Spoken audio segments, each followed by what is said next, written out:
everyone, Mike here. A couple of things before we start the episode. First and foremost, this was actually originally recorded back on the 3rd of May during the early portion of the COVID-19 pandemic. Unfortunately, quite simply, where most of the world was either seeing less work or was more or less out of work due to everything shutting down. Mickey actually ended up getting more work piled on her, so we lost our editor for like 6 weeks or so. So that's why this is only coming out now. But on the plus side, we have had the opportunity to make a few changes to the show that will hopefully be rather enjoyable.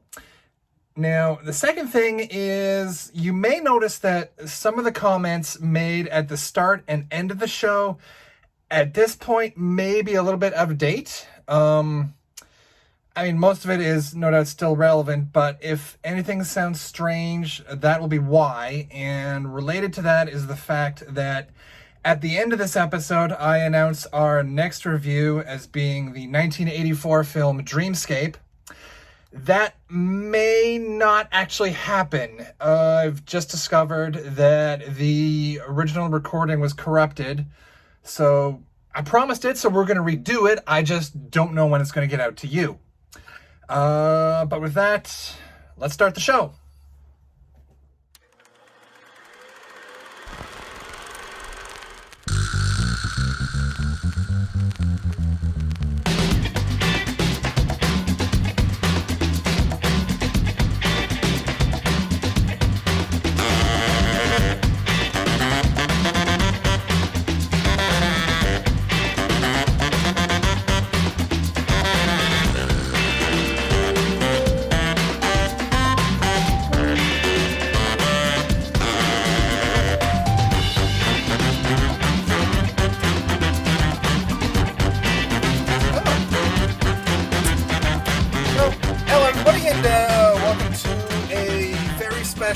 Incredibly unusual episode of Reel Geeks that is probably going to have the most amount of firsts in the history of the entire show. Woo! Including the longest single sentence I have ever opened a show with. It sounded good. Oh, I don't know. We might be able to challenge that one. Oh, maybe. Give me time. I'll find a way. Now, I am, of course, Mike Montgomery, joined by Veda, as always, and Mickey was going to be here, and then she had a family issue about an hour before recording time. But we are also, as I said, a lot of firsts on this show, and we are actually joined by one of the stars of the movie that we'll be discussing, Red Spring, Elysia Cronheim, who plays Vicky in the movie. And and also wields the single biggest crossbow I have seen in cinema. Isn't it cool? I actually got to shoot it for that slow-mo scene. It was awesome. There are millions of them by now, maybe billions all around the world. The food will run out for them. There'll be nothing left to eat. Well, what do you suggest? A bomb shelter? Keeps radiation and odor out. You have to remember that the next time I'm fleeing vampires cross country. Get anything that might be of use. Whatever we do, we're back here before dark. They're coming. The door's built thick, but if they want in bad enough, they can get in. Look out! We have to get out of here. Sun's going down, man. We're fine by daylight. That gives us like 6 hours to find a way.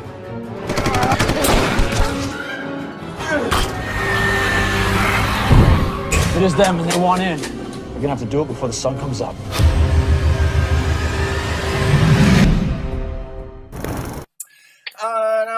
Before we get into the good stuff, though, one thing, just full disclosure, since we're talking about a vampire film, you're probably wondering, why in the hell does that man have a stuffed adipose sitting on him?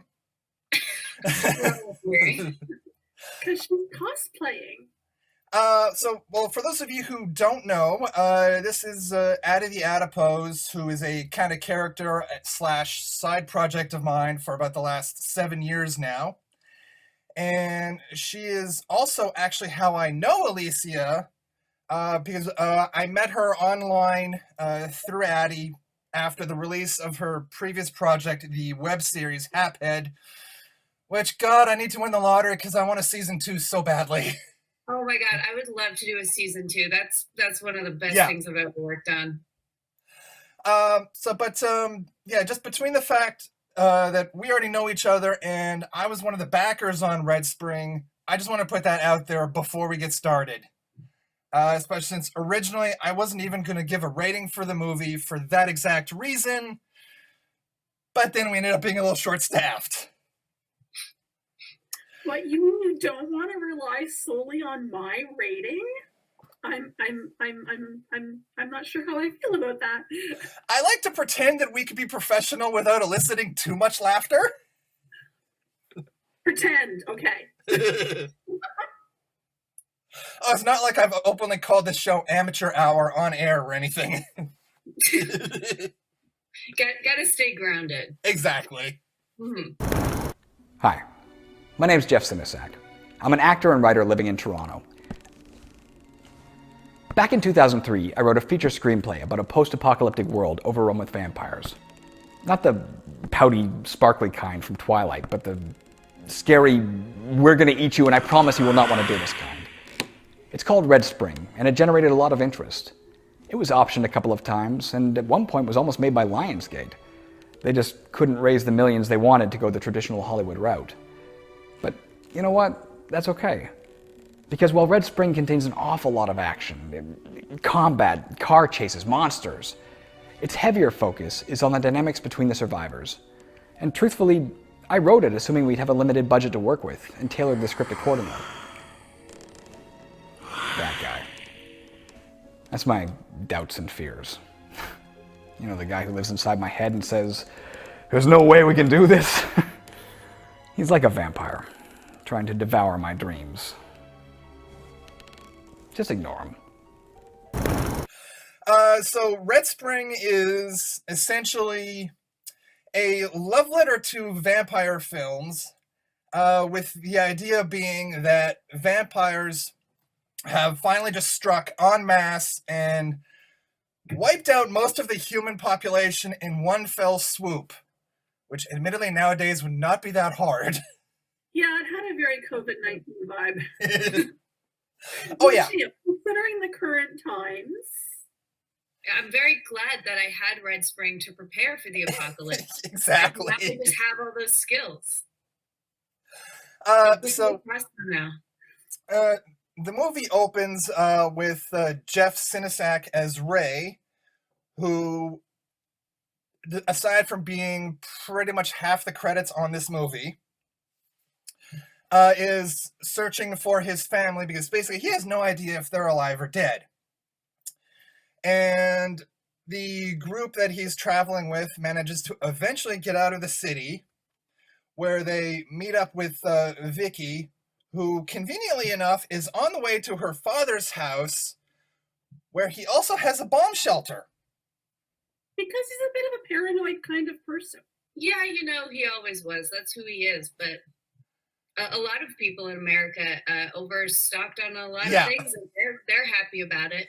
And trust me, it was not just America. Right. Yeah. Oh, yeah. You guys are in Canada. I'm sorry. One country. Which, oddly enough, is where Red Spring was filmed. Yeah. Yeah. Well, I'm from Toronto, so all of my film credits, everything that I did acting wise, was all in Toronto / nearby places. I haven't really done any acting in America yet. Until you win the lottery and I get that season 2 of Exactly. Someday. So eventually everybody makes it to the bomb shelter. As is the standard of vampire films, there are injuries and death along the way. And at this point, it pretty much becomes social isolation, the movie, for a fair while. And that's where actually I'm going to end the plot summary, because unlike most of our shows, I don't want to go too spoiler heavy, because unlike most films where, let's be honest, most people are going to go and watch them anyway, so we can say whatever the hell we want. I do honestly actually want people to go and find the movie and check it out.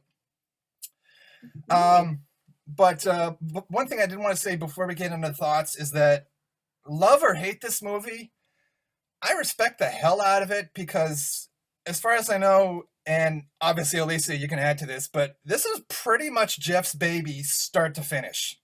Yeah, he actually, I think he spent like 10 years or something writing it. So he wrote it, he played the lead character, he also directed and edited. I honestly don't know if he would take on that many roles again if we were to do a sequel. Yeah.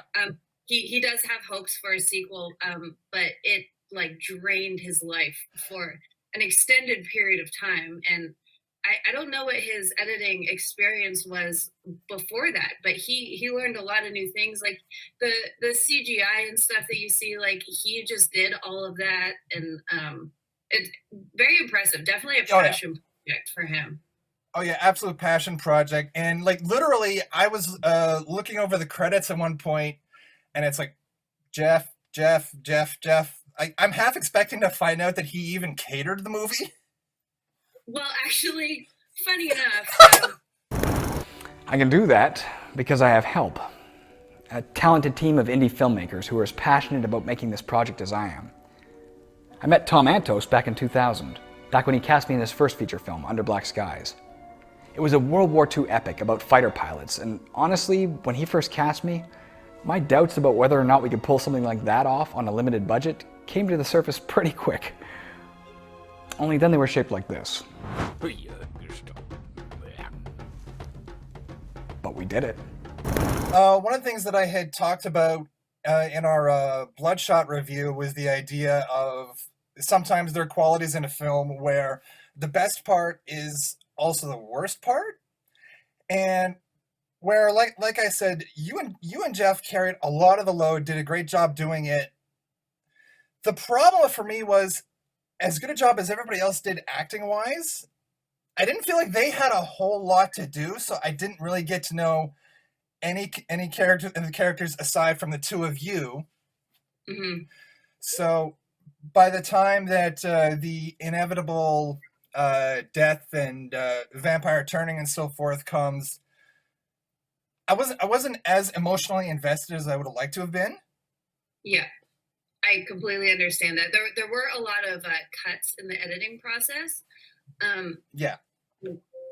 This was, you know, as you say, Jeff's baby. So I think the priority was pushing the leads forward a little bit more.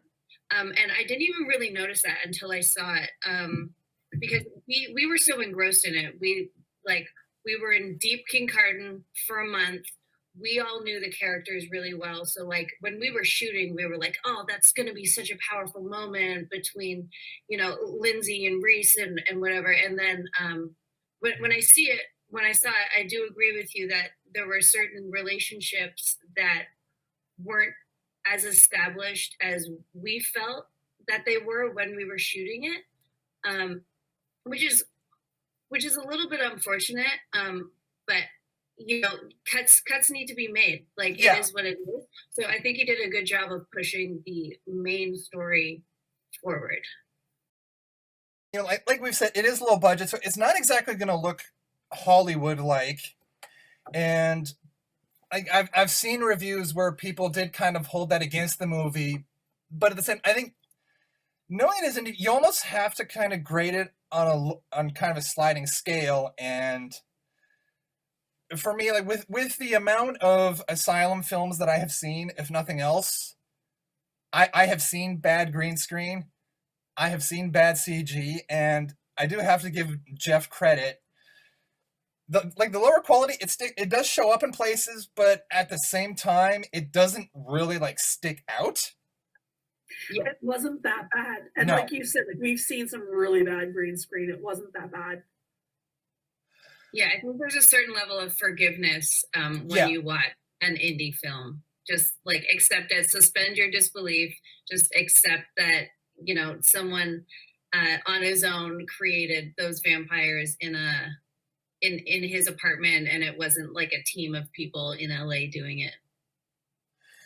No, exactly. And I think that also goes to the look of the vampires themselves as well. Because I think that, for me, that was one of the biggest instances of the movie taking one of its weaknesses and making it work. Because it was like, okay, we don't have the budget for particularly elaborate vampires, but let's stick with the love letter to vampire films idea and give them a kind of a Bela Lugosi look. And I think for me, with that in mind, I think that makes it work. Great. Yeah, I mean, we kept it simple. Yeah. Like a lot of us did our own makeup. They had contacts that they had to wear, but for the most part, we kept it simple. Like almost like to keep it more realistic, sort of like a zombie apocalypse version of vampires. Like they're not going to be these like big monstrous things. They're humans that were converted, so you can't go too far from the human form. No, exactly. And also, even just with the dead bodies in the opening sequence, not super gory, but at the same time, it's like, I feel like that's more or less what dead bodies would actually look like. Yeah, I mean, there wasn't like blood everywhere, Yeah. but it looked gross and sallow, and there were flies, CGI flies, as a matter of fact. Yeah, I thought the opening sequence looked pretty good. Oh, yeah, I can tell you, if those were CG flies, that is some really good CG, because I didn't realize. Yeah, I kind of figured maybe half were CG and half were like, real. So props. zero real flies were harmed in the making of Red Spring. Big fish, little fish, cardboard box. Stick it on your head and shake it up. It might seem crazy what I'm about to say. Sunshine, she's here. You can take a break. I'm a hot air balloon that could go to space. With the air, like I don't care, baby, by the way. Because I'm happy. Clap along if you feel like a room without a roof. I do apologize. My allergies are acting up, so I'm a little loopy on allergy meds, but That's okay. I'm hammered. Clap along if you feel like happiness is the truth. Because I'm happy. Clap along if you know what happiness is to you. Because I'm happy. Clap along if you feel like that's what you want to do. Is that an actual dance? Yeah. Yeah.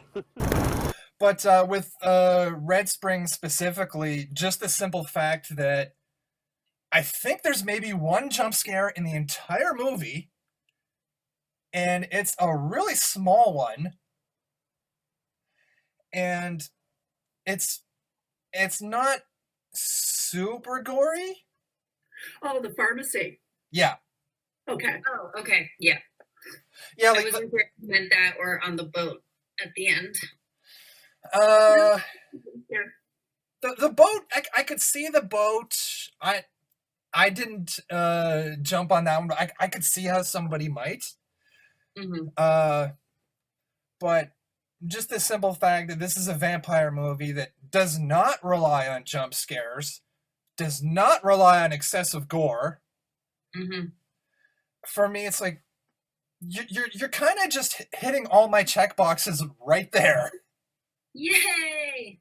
Story driven. Yeah, like it's a good story. Like it's a good, if you wanted to introduce someone to the horror genre. This isn't exactly a half bad movie to do it with. Hey, nice. Thanks. Like I said, favorite of firsts with this show, and now our first movie pairing. Because I tried a little experiment last night where Vicky has a line early on at the house about how eventually the vampire food supply is going to run out and they're going to start to die off. Mhm. So with that in mind, when I finished Red Spring, I put on the 2009 film Daybreakers. where that line is pretty much the main plot of the movie. And you honestly could watch the two films back to back, and it's almost the beginning and the ending of the same world. I've never seen it, but that's cool. I That's mean, good to. like, you have to ignore the fact that when Daybreakers says it's in the near future, it's in the near future of 2019. But aside from that, I wonder if Jeff knows that, if he's seen it. He probably has. He loves stuff like that. yeah, probably, because, I mean, frankly, if I was to describe Red Spring to somebody, it's almost a prequel / side story to Daybreakers. Cool. I'll message them after. Nice. Overall, I did enjoy it. I mean, Yeah. The issues with the vampires, again, could be explained by it's a different strain or it's not the vampires that we're used to seeing. But no, overall, I enjoyed it. Awesome. Well, thank you. Yeah, really, as did I overall. And I think it sounds like this would probably be as good a time as any to go into ratings. So, Veda, do you want to give your rating first? I'd give it a 3. I really would. It's What's again, it of? 5. Okay, got it. So Canadian production, indie project. Right there, I mean, people are going to think, oh, do I really have to watch this? But no, I mean, it was Yeah. cute. It was well written, and again, the main couple not falling into bed with one another raised the standard of it for me, at least. Yeah, no, I watched it this morning before we did the review, so I would watch it again. And it is a good way to introduce a younger person to horror movies without smacking them over the head with everything. Yeah, exactly. Like, most TV does these days. That's fair. Yeah. We all need constant unsettledness. Is that a word? No. That's a word now. Yep. Call me Webster. I think for my part, I think I'm going around, I would say 3.5. Like I said, great leads. It doesn't rely on a lot of the cliches of pretty much every other vampire movie. Is it perfect? No. I mean, obviously, but at the same time, if you're going into a movie that was predominantly funded on Indiegogo with the expectations of a Hollywood blockbuster, like, I'm sorry, but I have questions. Yeah, like, that's on you. That sounds Yeah. like a you problem. Exactly. And I'm also in kind of this interesting position where one of the things that came up during our review of the original Mulan was, would I normally watch this versus would I watch this because we're stuck in quarantine? And where Mulan, I would recommend without hesitation. This one, I think with Red Spring, just because the middle third of the movie is pretty much social isolation, the movie. Like, what a time. Yeah, like, it may not exactly be the best of distractions right now. Fair. Now, to be fair, I don't have a lot of experience with indie productions. Yeah. I think Paint Cans was indie. Gods, I hope Paint Cans was indie. It was Paul Gross was in that one, and I had a major crush on Paul Gross. I've been watching him for, when did Due South start? But anyway, I would definitely put Red Spring far above Paint Cans. far above. Like, I think Mike might appreciate Paint Cans. I would give it a 1. Suddenly, I'm incredibly curious. Paul Gross is the only reason I continued to watch the movie until the end. I can't remember anything other than Paul Gross was in it, and I think he was wearing white pants at one point in time. I can't remember the plot line of the movie. It was that bad. It was so bad. We're happy to be above that. Far above. But I mean, like in a more general sense, this thing is, I think, pretty much available anywhere you can download movies. Yeah, just search it, you'll Yeah. find it. And so, like, in a more general sense, I would say, like, absolutely check it out. If you're having struggles dealing with social isolation right now, then maybe you want to exercise a little bit of judgment here, but if you want some sweet tips on how to kill vampires, if it comes to there that, you go. Exactly. I'm your girl. Or, like, if nothing else, there's accidental film references galore. Because, like I said earlier, we have Black Widow. You could call the mud scenes a Predator reference. And Random Kitty! Hi, Meow Mix. This is Eek. Hi, I love you. Give me your face. Give me your face. So now as we wrap up, of course, normally this is the part where Veda and I would be discussing our outside projects. The problem with that pitch is the word outside. But of course, I have... 2.5 weeks. I mean, I'm hitting my wall. It's getting bad.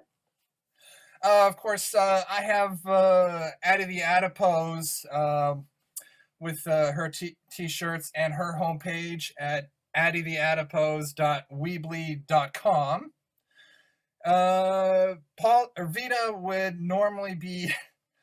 I can't believe I almost did that. I keep saying I'm going to start putting more of my product up on the Broom Closet website or my Square Shop, and I'm one of the fortunate ones. I'm still working a full-time job, and come the end of the day and reading all the reports, and I'm tired, and I'm done. Yeah. I'm done. So I think then now the weekends I'm apparently going to be sewing more masks because people have been asking for them. So I'm going to start production up on that, I think. But, yeah. And now, as far as other projects go, this is the part where Elysia puts the both of us to shame. Well, some of you might not know, I'm a personal trainer in New York City. And I actually have a fitness, nutrition, and comedy podcast you can find on Spotify, Deezer, and iTunes. It's called Muscle Spasms. You can find us on Instagram at muscle.spasms. And you can find me personally at Elysian Form, ELYSIAN.FORM. And the past 2 episodes that we recorded have been very quarantine specific, giving tips on mental health, maintaining your motivation, and just little things that you can do to stay sane and happy. So I think that applies to everyone. So you should check it out. Oh, yeah. Absolutely. And with that, stay tuned for our next episode where, as much as I haven't had the chance to tell the rest of the cast this yet, but we'll be going back to 1984 to review the film Dreamscape. Yay! Because I've already given Mickey her dream review, which should be going up, where we discussed the League of Extraordinary Gentlemen in what's probably going to be an extended episode because we all collectively lost our minds for the entire review.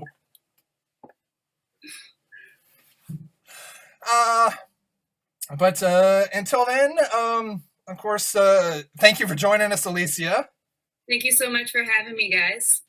It's nice to finally meet you after like 5 years. I know. I've been Twitter sisters with Addie forever, and I don't even use Twitter anymore. The Twitter sisterhood is pretty much like the mafia. Once you're in, you're not getting out. Thank God.